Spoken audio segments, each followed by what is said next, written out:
Now is your time to What's happening, everybody? Welcome back to the 13th floor, where the furniture isn't always the best, but the views are amazing. I am your moderator, B. Jones, and today we are coming to you live, or I am coming to you live from sunny South Florida. I am back, and it feels amazing. I'm so glad to be back down here, and it's been a minute. So before we get into all of that, though, I got to introduce my guys. First up, our beloved intern, Jay Dace. What's happening, bro? Yo, what's going on, guys? Look, never mind what haters say. You know until it fade away. You know what I mean? In my T.I. voice. You know, since I am T.I., you know what I mean, for the show, I thought I'd go ahead and drop some. Yeah, you know what I mean? I like it. Mike D, we cover your way, man. What's happening, baby? Rude dog. Make sure you tell the bros I love him and miss him. Oh, easy. Yeah, I would definitely get that message as soon as he gets up. Mr. Logistics, BJ, what's going on, bro? What's going on, you guys? Good morning. I got one for you today. Oh, he's prepared today. Let's get it, baby. But I was digging, but I had to go back in light of everything that's been going on. So I'm going to come with that next week. But I had to pull out a classic. So I'm not going to start with the first verse, so you're going to have to think a little bit, because the first verse give it away. We can't go on pretending day by day that someone somehow will soon make a change. We are all part of God's great big family, and the truth, love is all we need. Love is all we need. That's very fitting for the times, especially with the craziness that was going on over the last couple of days, but we'll get into that. Yes, sir. Mr. Sex in the City, Faison. Hey, man, we're not going to say what that was? Yeah, I was curious. I was going to wait till you know what to do. Hey, Vaughn. I was hey, Des. What who was that? Nobody got a guess? Hold on. I know Kay got it. Foster's Family? No, man. It's not a TV show. No, that's an actual song. You broke the rules. I'm kidding. You broke the rules. First line of the song, there comes a time when we heed a certain call. We are the world. There you go, brother. We are the world. Oh, that's nice. Shout out. So what you got for that, Faison? Well, first of all, hello everyone. Good morning. Wow. So I'm on cloud 9 today, so I'm gonna do something that's a little bit off the wall. Come and play. Everything's a-okay. Friendly neighbors there. That's where we meet. It's a magic carpet ride. Every door open wide. It's happy people like you. Happy people like, what a beautiful day. Sunny day, sweeping the clouds away. On my way to where the air is sweet. Can you tell me how to get to Sesame Street? Shout out, yo. All right, real quick before you say anything, it just so happened that I knew this one. I didn't know all the other ones. Bro, didn't know all the other ones. My dog got excited. I didn't know Sanford and Son. You know what I mean? But I knew, Like, if you didn't know Sesame Street, we may have to revoke some privilege. Yeah. I saw K face like, yeah, he young. Hey, you got that one. DJ Barry B. Fresh, what's happening, my brother? Nothing much, just getting back from New Orleans, so my song was gonna be do it baby, shake it. Do it baby, shake it. Listen to that New Orleans bounce music. It was great. Yeah. Great food. I can't complain at all. I'm excited about today's podcast. Let's get it in. That's exactly how I feel about being in Miami, because I got to listen to a lot of the Jip music down here yesterday, man. So it was great being around the culture. But last but not least, Coach K, what you got going on, man? What's good, man? Back home. Still haven't had a chance to put my office together, so you still get the same background, but I'm working on it. About to order some stuff for the walls. Yeah. So I can, be like Faison and I know, man. have some stuff in the background.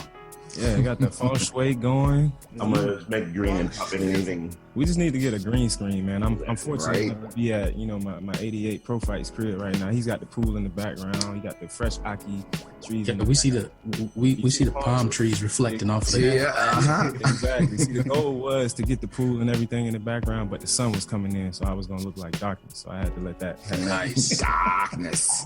But easy, Nice. man. Let's get into the show. Anybody know where I get a Public Enemy poster? Straight up. Oh, I'm sure it's online. Amazon. Yeah. Definitely. Easy. Easy. But yeah, like I said, man, down here in South Florida, man. So, I had the family trip. We down here on vacation. I did drop off Kellen with his mom a few days ago, man. She was super excited to see him. That whole moment was, it was really touching, man, because he jumped out the car, ran up to her. You got the little, the slow move, like that slow motion music playing in the background. And Chariots of Fire. Chariots of Fire. There you go. But, yeah, man. But it's crazy though. I wanted to get you guys' opinion on this, especially like Mike and DJ, because y'all got older kids. And Fresh, you always traveling with your daughter. But are we there yet? So when we get on the road, so we stop in St. Pete to see my family and everything. And we got to drive from St. Pete to Miami. And he knows we going down to Miami. He knows we going to see mommy and everything. And so we like, yeah, let's go. Soon as we get on the highway, he's like, are we there yet? And I'm like, no. We gotta, it's a long drive. Here, sit back, enjoy your iPad and everything. 5 minutes later, as we're going over the Skyway Bridge. Oh, we going over the bridge. So are we there yet? And literally, this trend continued for like the next 45 minutes until I found something to occupy his time on the iPad, Roblox or whatever. And it's like, yo, how do you train them out of that? Like, what do you do? Because I can't. It's so annoying and frustrating. Like, Preparation is key, especially if you're going on a long trip. You have to make sure you have everything prepared, understood, and thought of. You can't. If kids are going to be in the car more than an hour, you have to make sure you have some form of real entertainment ready to go that is going to take some time and multiple layers of it. And and snacks and things ready.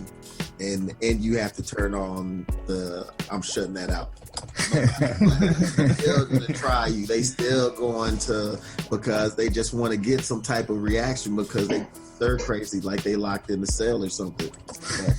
You have to be mindful and think ahead as far as make sure you have movies long, and it's almost better to have things that are just like, I got 4 hours of clips just out there, Yeah, man, and it's crazy because I'm thinking when he was a little bit younger, as soon as you hit the car is like anesthetic, put you to sleep. As soon as you get in the car, he used to just knock out. Now it's like, no, I'm up and wired, and like you said, he's just going constantly. The other thing though is I try to travel at night when I know they gonna knock out too. I prefer to make sure that it's at a time when they are not going to be awake and annoying, and I know I can zone out and just hit the road. That's literally what I would do until they got to be maybe about 11, 10, even sometimes now that they're older. Like if it's an 8-hour drive, I'm leaving at 10 o'clock at night. I get there at 6 in the morning and everybody's asleep. So yeah, you leave during the day, you're gonna add an extra hour, 2 hours on it. Yeah. Just no matter what, bathroom breaks that won't. So we didn't have many of those. Everybody. Right. We didn't have many of those. Yeah. Including me. Yeah, I've heard about you on the road, man. We driving to the auctions with a couple of the other buyers in the office. How you get in? Hey, slow down. All right, I'm going back to sleep. And be knocked the whole way. So. Hey, man. If I can get it in, They drive. if I can get some sleep. Yeah, man. Listen, I'm trying to help people out. You driving a company car, speeding. Yeah, that's fair. That's true. It's just how you do. No names. No, 20 miles over the speed limit. It's supposed to be automatic termination. Wow. Y'all hear that, right? Be mindful. Anyway, hey, man, so we had a sort of a serious situation over the last couple of days in Charlottesville. In light of that situation, man, we definitely had to redirect the way we was going to take this podcast today. But I think it's definitely something worth getting into because as all of this was happening, and I was getting bits and pieces of it. So, you had the I don't want to say it's a riot, but you had like the protests and then the anti-protest with these white nationalists in Charlottesville. And what I understand from the story or whatever is that it started on UVA's campus from the night before. So some people were, I think, either protesting the removal of the Robert E. Lee statue. The statue. Yep. Right. So they were protesting the removal of it. So that's why they stormed the UVA campus and protested that Friday night, and then Saturday day is when it all kind of the anti-protest came, and the Black Lives Matter movement, insinuated with it. So that's when it all blew up. Right. So it's crazy to me on so many levels. And for one, like, I don't know. So, hey, bro, let's get the history right. So the city council has actually been voting on removing. They have more than just the Robert E. Lee statue. They have quite a few statues that have to do with Confederate time and whatnot. And they have already voted to remove the Robert E. Lee one. So the protest is really about the right wing or the white nationalists. They feel like their history is being removed, like we're trying to erase history. So that's why they decided to organize and protest. Right. So, yeah, I don't really know how I feel about that, because I get the historical aspect of it, but everything that it represents, that it's just crazy to me that they feel like this is something that they want to continue to push. And I don't know, man, like from the beginnings of that to them storming the university with torches and everything. And I don't know how many injuries or whatever occurred. Was that Thursday night or Friday night? I don't know about. Night. Okay. So it was Friday night. Saturday day is when the car, the car incident, the helicopter crash, all that stuff. So it's a crazy sign of the times. One, and there's just so many different. It's just almost disrespectful to a point, because if you look at everything that happened yesterday, I'm watching videos and seeing pictures and watching these protesters come up.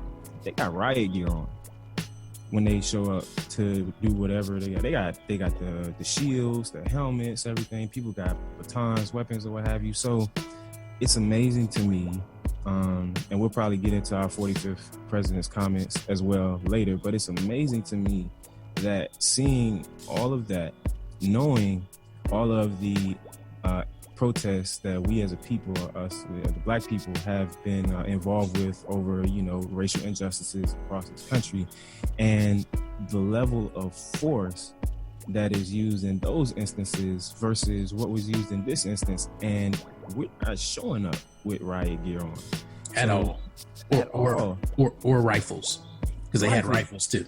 Right. And I don't know if Virginia is an open carry state or not, but I don't understand how National Guard, everybody just zooms in to Ferguson, zooms into Texas or whatever. You got the police just beating people down for peacefully protesting, and then you got the only injuries, as far as I know, that were sustained were the protesters, hurting each other or whatnot. And it's just crazy to me how, so actually there were 19 people injured and then one person killed by the car of the... Yeah, it was a young lady. Yeah.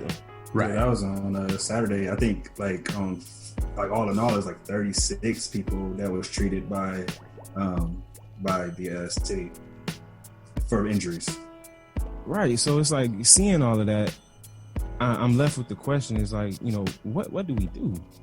Where do we go from here? Because you look at the president, you look at how he was elected into office, you look at the strong rhetoric that he utilized on the campaign trail. So I am one to believe that a lot of this was incited or has been brewing for a very long time for those specific reasons.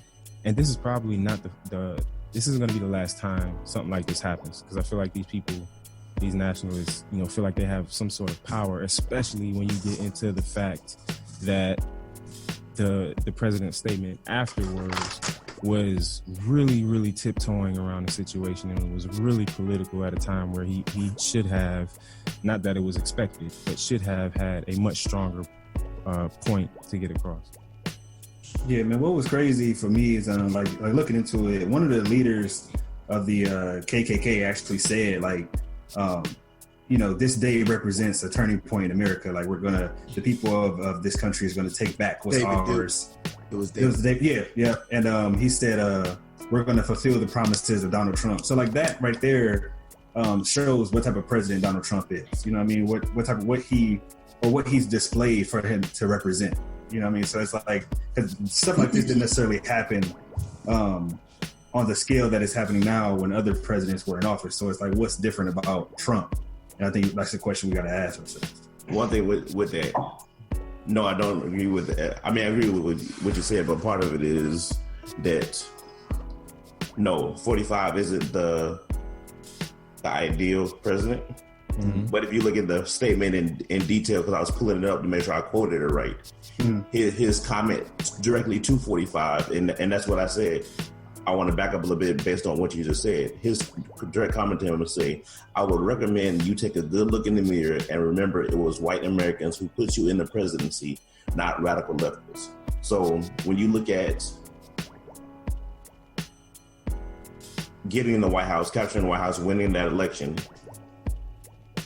can I say it was truly aligned with David Duke and all that? I can't say that right now. We don't have anything that says for sure. We can speculate.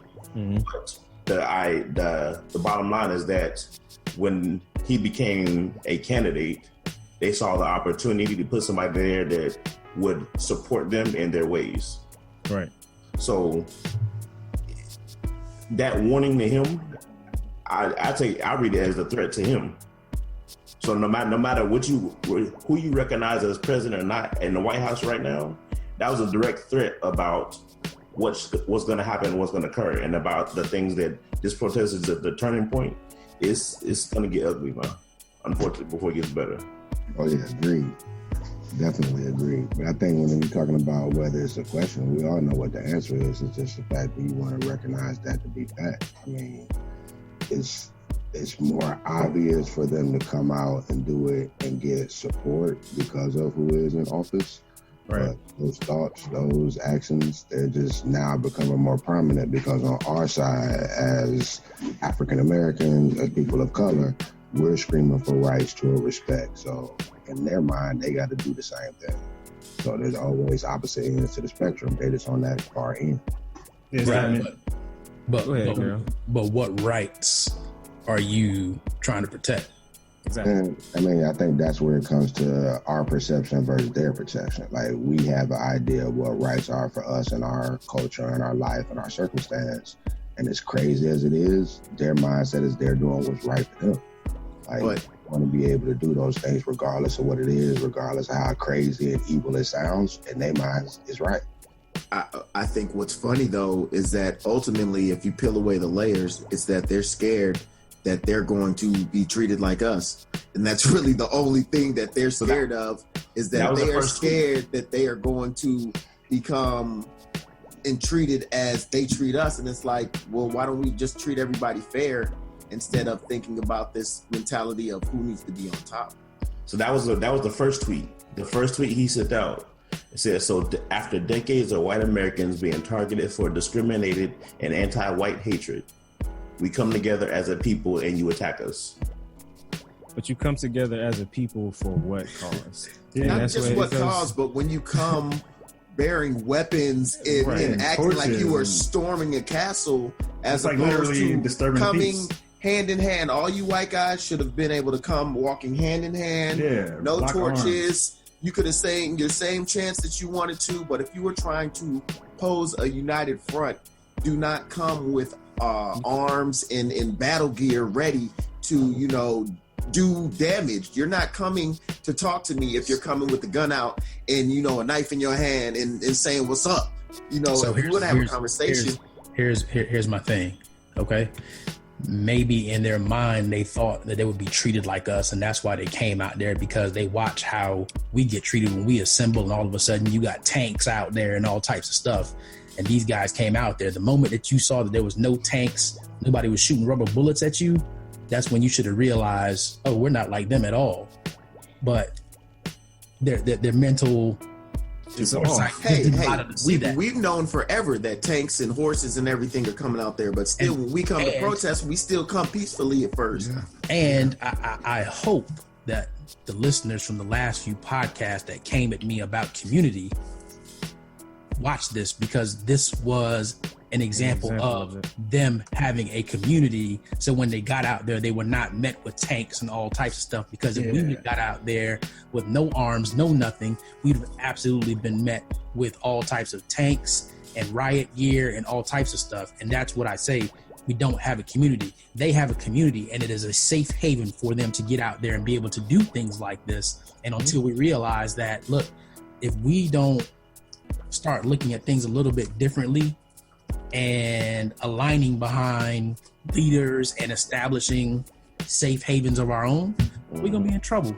We're going to absolutely be in trouble. 45 is over there worried about fire and fury across the ocean. And making idle threats. Right, making idle threats. But then you get on TV and you don't promise anything to these folks that are out here with sticks and boots and rifles on the homeland. Yeah, my man that crashed it. I'm sorry, go ahead. It's crazy. I'm sorry, Jay, you can go in a second. That you're right. His rhetoric towards anybody else, not even just Kim Jong or whatever, but when you look at how Trump would discuss the Mexican immigrants, anybody he just opposes or completely dislikes, his conversation tone, his rhetoric, the words he uses are all very, very strong. And it's amazing to me how he walked it all the way back when talking about this situation. I go to Mike's point about perception.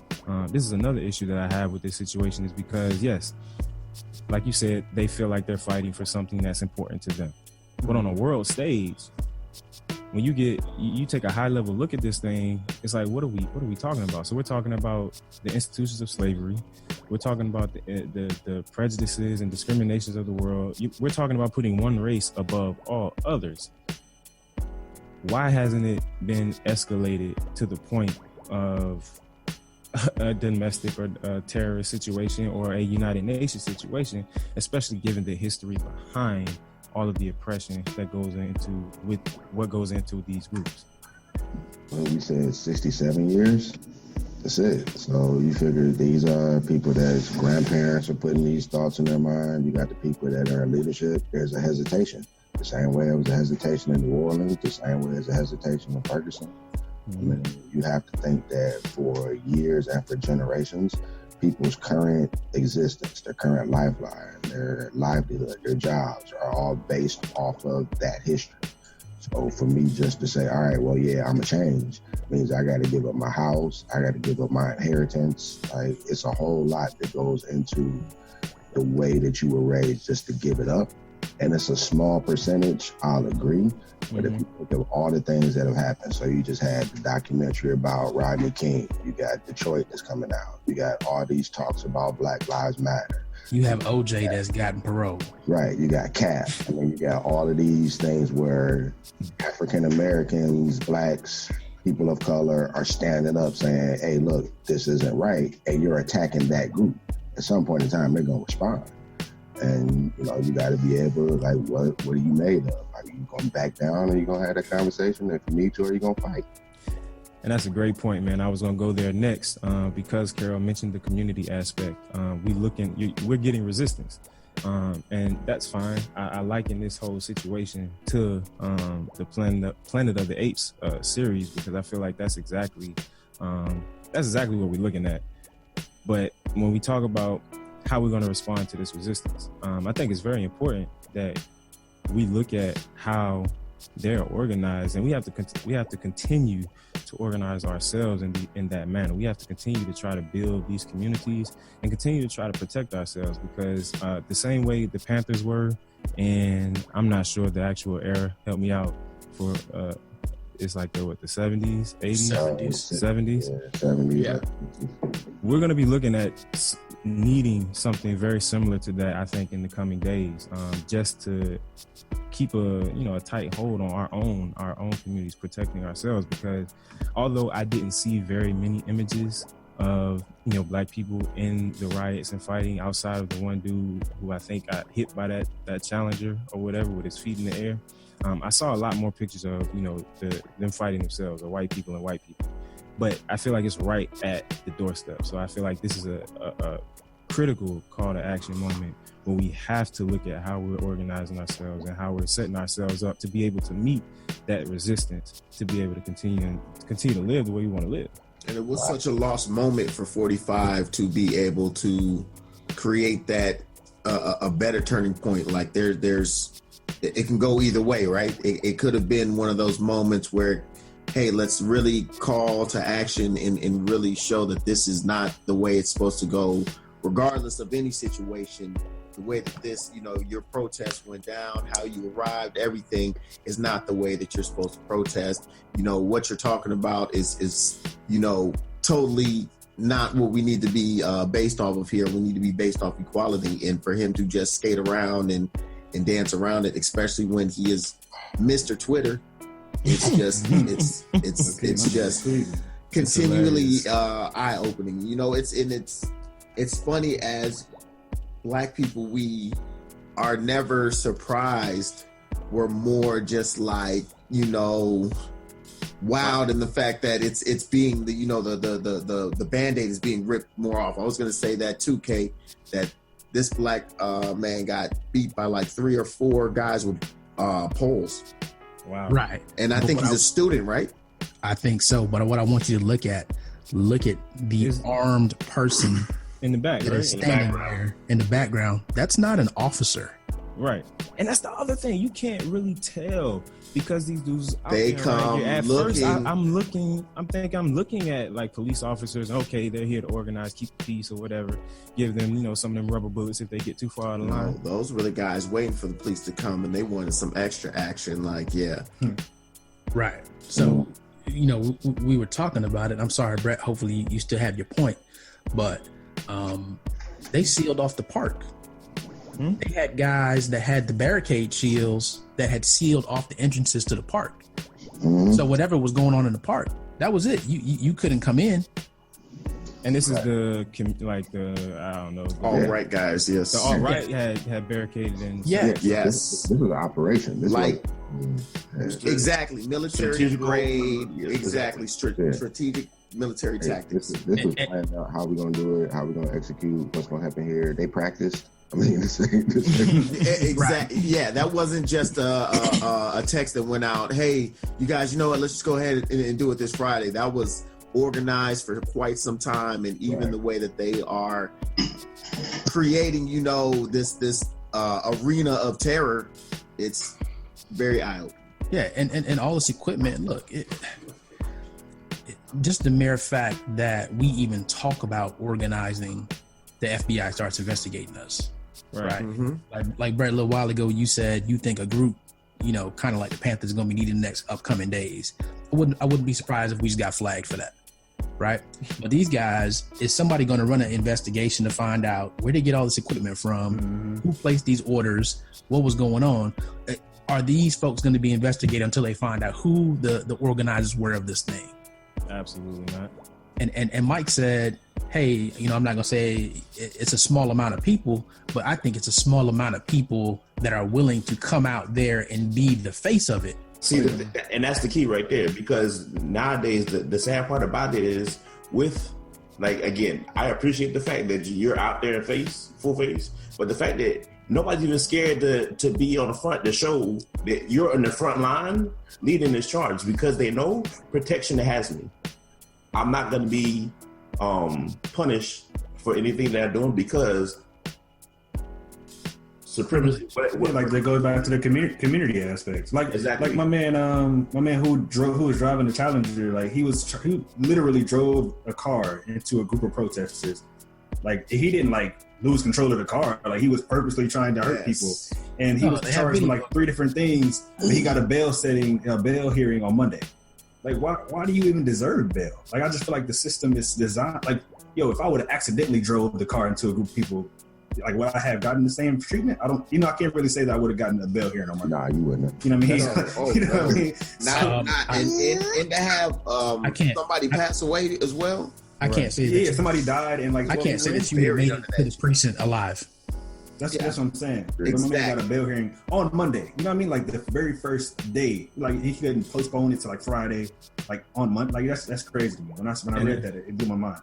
It's a crazy situation. I'm waiting to hear the excuses that are gonna come from that whole incident and see what the alibi is gonna be. But Faison, you want to jump in? No, I just wanted to ask a quick question. I kind of been out of the loop with Namdi and everything this whole weekend, but is it getting like, I haven't heard about it on, like either I'm not reading it properly or I'm not seeing it on TV, but normally when something goes down and, you know, and we're involved in it, it's everywhere. Everyone's talking about it, but I literally haven't seen anything until like you showed me that, that in our group message. I heard nothing about it. So I'm wondering, is it getting that kind of still same, you know, publicity? It is. It is. It's getting a lot of press coverage. It's not getting a whole lot of you know, like police. That's a good way. Right. It's getting a lot of press coverage. Some of it for the right reasons. You know, a lot of the focus has shifted to the 45th president's comments on the situation. And as things develop, you know, they're talking. That's why I said it's gonna be interesting to see what they say about the dude who drove his car into this crowd. And if you haven't seen the video, they're still saying that he's accused of killing a 32-year-old woman, allegedly rammed into the crowd. Yeah, innocent until proven guilty. He got that right. But they have video footage. Nope, he's innocent. He hasn't been proven guilty by a jury of his peers. And they don't know. He might have been, quote unquote, fearing for his life because people were walking up on his car, so he felt like he might be. No, sir. You see him driving down a street where there is no one but just people walking on the sides minding their business, and you see him drive down it. And back up and do it all over. I feel like mental diagnosis with him blacking out and having some type of adrenaline going, and because of the scenario and the stress, he wasn't aware of what his body did. Oh, anybody want to know where he's from? Oh, because all these people aren't from Charlottesville. He's from Ohio. He's from Ohio. I don't know if he's from Cleveland. Oh no, he's from Monmouth. Yeah. He's from Ohio. Here's my whole thing. Like, why are the parents always dumbfounded? Like, when they hear about their kids doing something crazy. Like, the mom was like, oh, I knew he was going to a rally, but I didn't know what rally he was going to. Maybe it's because I'm an African-American, but if I knew my kid was going to a rally, I don't care how old you are, I'm going to ask. Like, what rally? Like, you know what I mean? What are we rallying? Yeah, well, exactly. I don't understand. What is going on? What is this protest? She said something like, I thought he was just going to a Trump rally. Trump's not a white supremacist, so why would I think, anything crazy? I was like, what the heck? I think she even dropped that line. He had an African American friend. So I was like, yo, that's what parents just be dumbfounded. Like, we should be definitely. I don't have any kids, but I definitely believe you should be more involved to the extent where your kids are going to a rally. You should know what kind of rally they're going to. I don't care how old you are. Absolutely. Kind of rally. I mean, that's fair. He is 20 years old. He's a grown man. And then that's that blissful ignorance. Some people choose to live with on a daily basis. Anybody know the correlation of the Dodge Challenger though, and what they're fighting for? No, Brett, Brett, you probably don't remember the show. Dodge Challenger was the car in the Dukes of Hazzard. Yeah, that was a Challenger. Yep. Yeah. That's the good old boys. Yep. While we on it though, man. So I think the dialogue is great. We definitely have a great understanding of what it is that's happening. One of the things that I think is important for us is to make sure our expectations are kind of in line with the situation. Because, like I said, when you hear the president's comments, it's not, and none of that is really surprising to me. When you look at how the situation was handled from a governmental type of level, or the police or their involvement, it's not really that surprising to me. So, and I'm not the only person that feels that way, I'm pretty sure. So going forward, man, I really think it's important that we manage those expectations and really look inward to find out what we as a community amongst ourselves are going to do to not necessarily combat it, but you get the sense that, like I said before, this is just right, you got to be able to protect your own and not just your own family, but like us as a people. So I think it's really important that our expectations are definitely in line with what we are experiencing right now. But I think the important part for that is to understand the law part of it.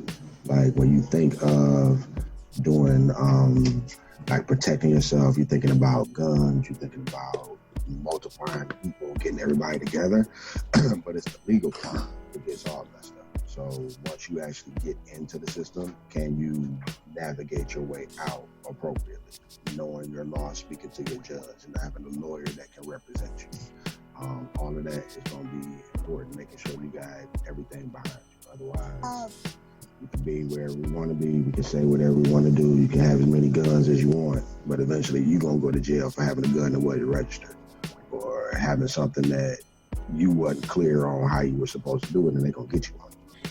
That's that, man. That's exactly what Mike. You said it right on the nose. It's the legality. I know.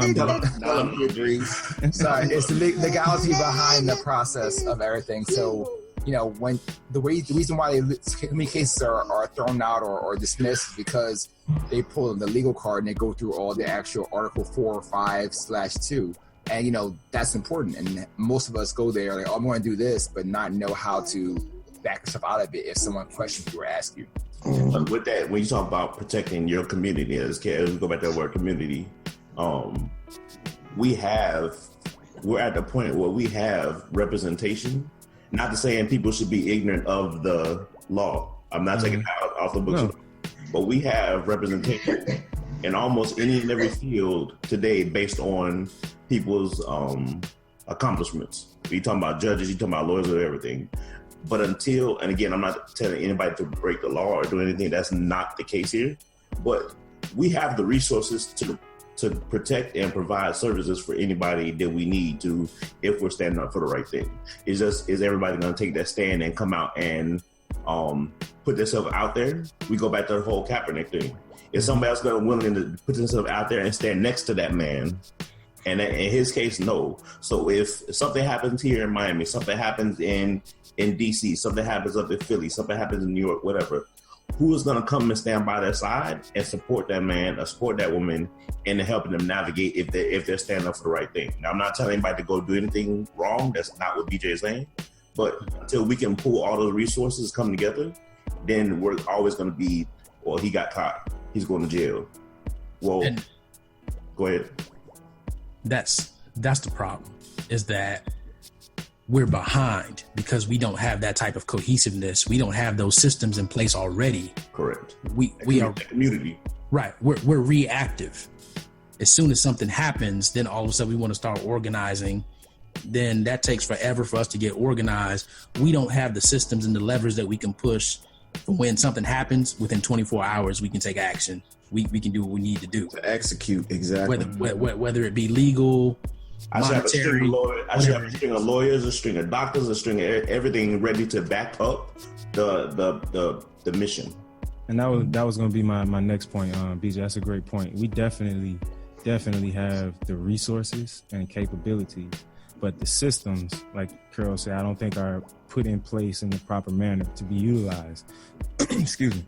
So I think this is a perfect opportunity, man. And not to say that situations beforehand weren't perfect opportunities, but it's like, for me, it's like, how many of these types of situations is it going to take before we get, you know, that type of cohesiveness till we get those types of systems? Because honestly, I mean, we're in a system right now and it works to the degree that it's supposed to work. Like it does exactly what it's designed to do.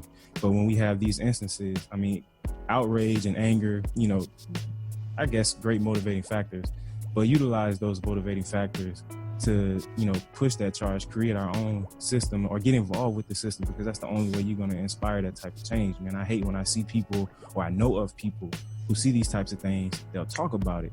They'll be so outraged, so upset about it. But when it comes to putting, you know, that foot to the pavement, you know, and actually doing something about it, it's like, oh, nah, this isn't really for me. Or nothing. No, it's absolutely for you, because it's absolutely going to benefit you. And if you're going to talk about it, go ahead and be about it. Yeah, but it's more than just the systems and the levers. It's the mindset. We don't have the mindset that thinks about these things, and it's only when something happens, as I said. So we're a hot cold society. I feel like a black person running for president. Out there. A black person running for president. All of a sudden, we're out in droves, but then we forget that we got to vote in the midterm election. Midterms, and so we lose all the momentum. Yeah, so that value, we got to add it back. The wife just handed me a note. She said, interesting to see where they charge him with the deaths of the officer, because when you commit a crime, death happens. Yeah. Heard about officers in a helicopter. Yeah, so because that person drove the car, they committed with the crime, and as a result of all of that, this happened, you ultimately tied to all that other stuff, which is what? That's interesting. So I got a friend that was he had come out of high school. He got picked up by his buddies, but they had killed the officer. So because when they got him, he was in the car with the other three. They all went to jail. You know, 5 years, but he got the felony for killing the officer just for being in the car because the crime was committed and you were with the people that committed. So you got that association. So if you rob somebody and guy have a heart attack, hey, you're getting the murder and the robbery. Wow. Yeah, that's crazy. Well, we're gonna go ahead and we're gonna leave that there, man. I'm gonna go ahead to Faison. Faison, I see you over there holding Namdi. He's looking well entertained. Is he gonna be good enough for us to get that Arts Corner action today? I can't promise. I will try to make sure I talk into the mic. His little PBS show just went on pause, so I'll make it quick. So my amongst of all this crazy negativity in the world, there are some good points out there, and I love to celebrate those. This weekend, my grandparents celebrate their 64th anniversary, and it was amazing to see them still be able to like enjoy each other, see love. He's singing Sesame Street. See the love in their face, and everyone's celebrating them. So it was great to see that, and that's my corner. That no matter what's going on, sometimes outside, you gotta make sure you keep some positivity and love inside your home, inside your heart, and then you go out and defend as you need be. So that was my corner today, and sad news in the in Arts Corner. According to Samuel Adams, summer has officially come to an end. They are no longer selling Summerfest. We are now on to Oktoberfest, and it made me sad. So I was happy and I was sad at the same time. I don't know. Red Stripe Light. I don't think there's always Red Stripe Light. I don't think they got the memo in Miami. Definitely got it in Maryland because the temperature dropped about 20 degrees over the last couple of weeks. It was crazy. When I got down here, I was like, dang man, I ain't dealt with this type of heat for the last 2 weeks. Like Maryland is comfortable. You got a sunny 75, 80 degrees, nice breeze. You get here and it's straight humidity, 95, and the air is thick. The air is thick. But we're going to keep this thing moving right along, man. We're coming to your way next. DJ Barry B. Fresh. What you got for us this week for the Fresh Jam? Well, these guys don't even need an introduction, and I just thought it was appropriate with what we are dealing with currently. WELOVE 108 FM.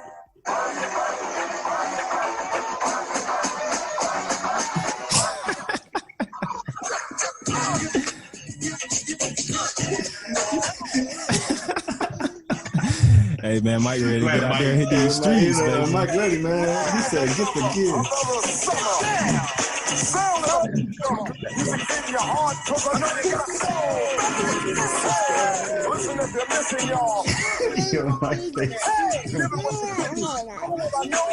Mike is hype right now, man.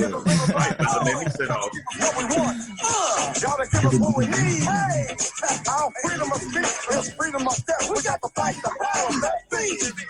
Fight the power.